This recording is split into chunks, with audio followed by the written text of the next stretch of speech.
Semuanya, Assalamualaikum warahmatullahi wabarakatuh.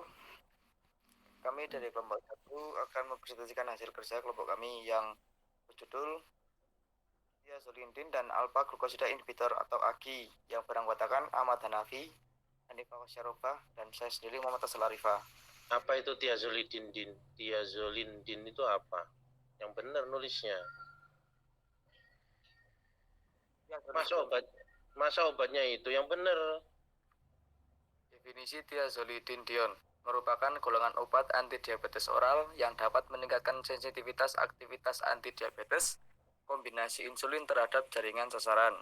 Kerja utama obat golongan thiazolidin dion yaitu untuk mengurangi resistensi insulin dengan meningkatkan ambilan glukosa dan metabolisme dalam otot dan jaringan adipose. Obat golongan ini digunakan untuk diabetes tipe 2. Mekanisme kerja thiazolidin dion adalah dengan meningkatkan peroxisome polyferators aktivator reseptor Y atau PPAR-Y yang ada di sel lemak dan sel vaskular. Thiazolidin dion meningkatkan sensitivitas jaringan otot, hati, serta jaringan lemak terhadap insulin secara tidak langsung. Golongan thiazolidin dion dapat digunakan bersama sulfonylurea atau insulin atau metformin untuk menurunkan kadar glukosa dalam darah.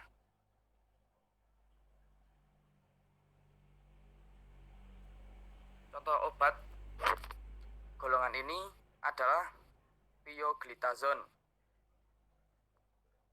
Dosis pioglitazone kombinasi dengan metformin. Kombinasi pioglitazone dengan metformin dapat dimulai dengan dosis pioglitazone 15-30 mg sekali sehari. Dosis metformin yang ada dapat dilanjutkan untuk terapi kombinasi dengan pioglitazone. Kombinasi dengan sulfonylurea. Kombinasi pioglitazone dengan sulfonylurea dapat dimulai dengan dosis pioglitazone 15-30 mg sekali sehari. Dosis sulfonylurea yang ada dapat dilanjutkan untuk terapi kombinasi dengan pioglitazone. Jika terjadi hipoglikemia, kurangi dosis sulfonylurea. Hipo apa tadi? Hipo apa bacanya? Ulangi. Hipoglikemia, Pak.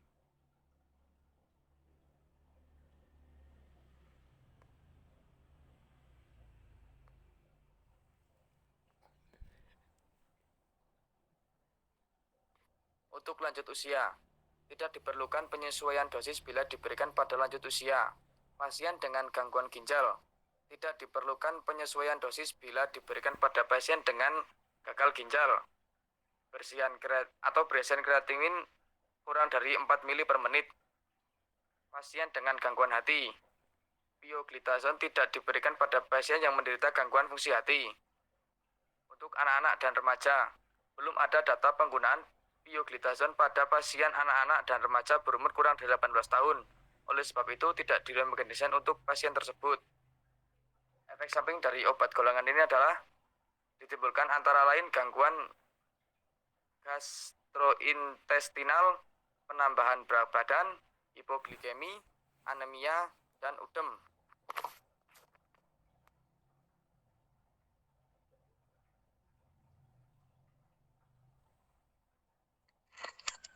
Yang kedua, alpha glukosidase inhibitor atau AGI. Definisi inhibitor alpha glukosidase adalah obat antidiabetik oral yang digunakan untuk diabetes mellitus tipe 2 yang bekerja dengan cara mencegah pencernaan karbohidrat.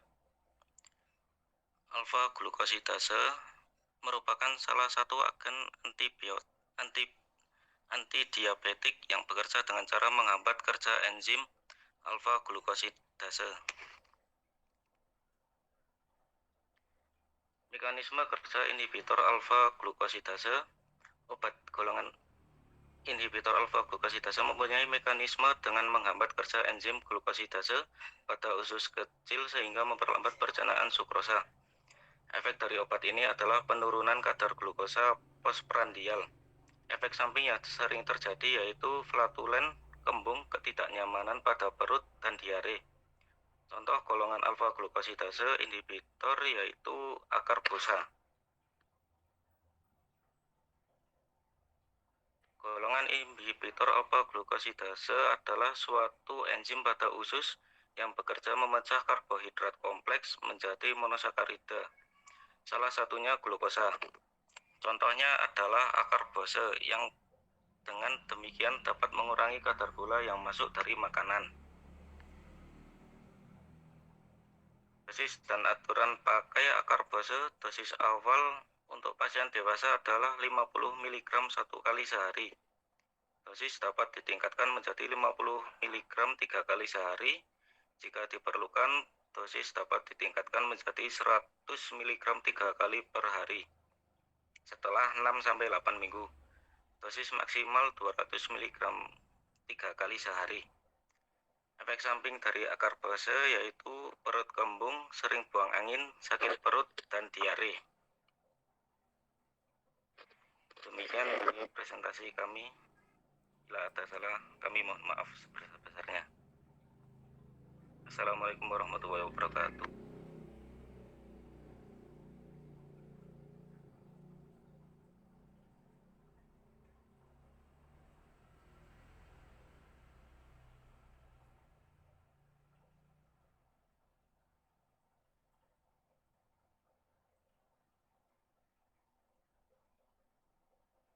Enzim alfa glukosidase itu apa fungsi awalnya? Kenapa harus diinhibisi?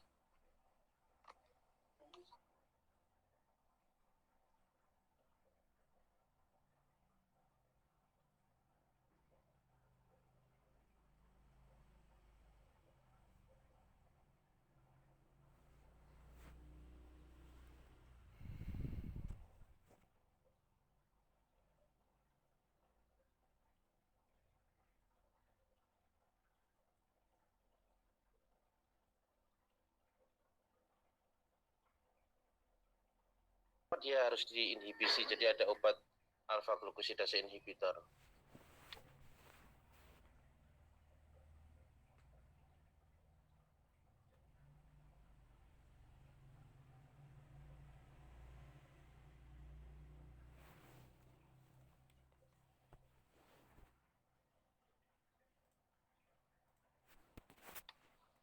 Ayo jawab, siapapun yang bisa menjawab.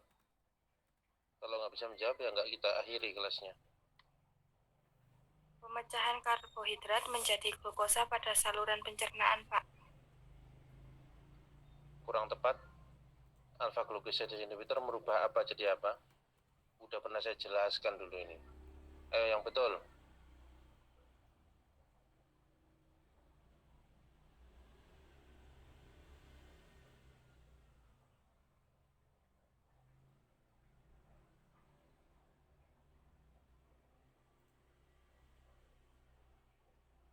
Mengubah karbohidrat menjadi glukosa, Pak. Kurang tepat.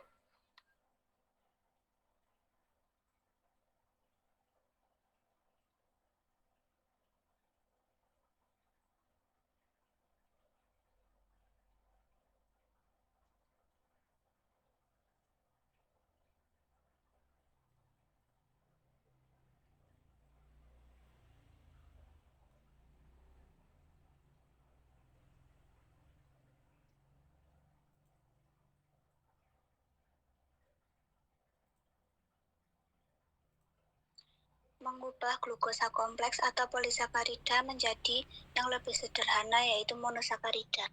Nah, itu betul Yasti ya. Jadi polisakarida itu harus dirubah dulu menjadi monosakarida atau karbohidrat kompleks. Polisakarida harus dipecah dulu menjadi karbohidrat sederhana monosakarida supaya bisa diserap ke dalam darah menjadi glukosa.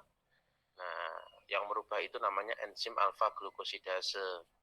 Sehingga dengan adanya enzim alfa glukosidase ini kan berarti kalau kita makan nasi, karbohidrat kompleks polisakarida itu bisa dipecah menjadi monosakarida, bisa diserap lewat usus ke pembuluh darah jadi glukosa, sehingga kadar gula darah seseorang akan meningkat.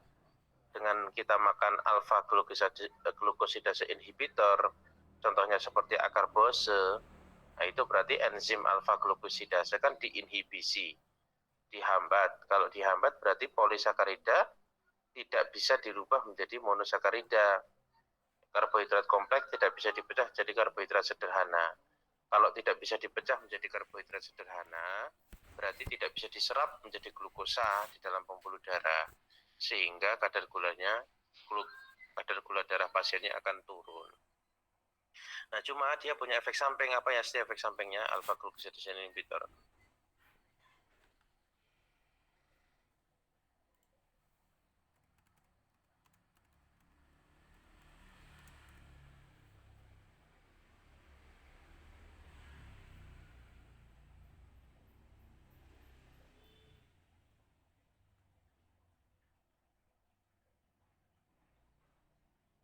Perut kembung, sering buang angin, sakit perut, dan diare. Pertama, karena polisakarida tidak bisa dirubah menjadi monosakarida, tidak bisa diserap di usus harus menjadi glukosa, maka sebanyak apapun orang itu makan, maka tidak akan terserap glukosanya ke dalam tubuh. Jadi resikonya pasien ini bisa mengalami malnutrisi. Nah, jadi pasien ini bisa mengalami malnutrisi atau kekurangan nutrisi. Kenapa?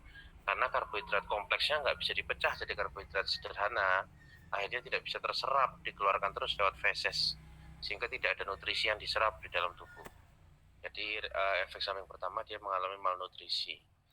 Efek samping selanjutnya karena dia bekerja di usus halus atau saluran pencernaan, maka tentu saja efeknya yang akan muncul adalah efek-efek pada saluran pencernaan. Ini seperti perutnya kembung itu tadi ya, begah, kembung, terus flatulence, pasien sering kentut ya atau buang angin. Itu adalah beberapa efek samping dari si penggunaan alpha glucosidase inhibitor. Contoh obatnya adalah akarbose. Oke, sampai bisa dipahami ya. Jadi ujiannya nanti terkait dengan patofisiologi DM tipe 1 dan DM tipe 2. Kenapa sih DM tipe 1 2? Kalian jelaskan di situ ya. Kemudian bagaimana obat-obat DM bekerja mulai dari sulfonylurea, metformin. Kaitkan dengan mekanisme patofisiologinya. Kemudian thiazolidinedion ya. Sampai ke alpha glucosidase inhibitor. Itu saja yang akan keluar di UTS ya. Ada yang ditanyakan? Pak. Belum, kalau belum selamat belajar ya, sudah saya kasih kisi-kisi, saya kasih bocoran. Semuanya sudah kita bahas ya. Semoga UTS-nya lancar ya. Amin. Oke, selamat belajar. Saya akhiri kuliahnya ya. Assalamualaikum warahmatullahi wabarakatuh.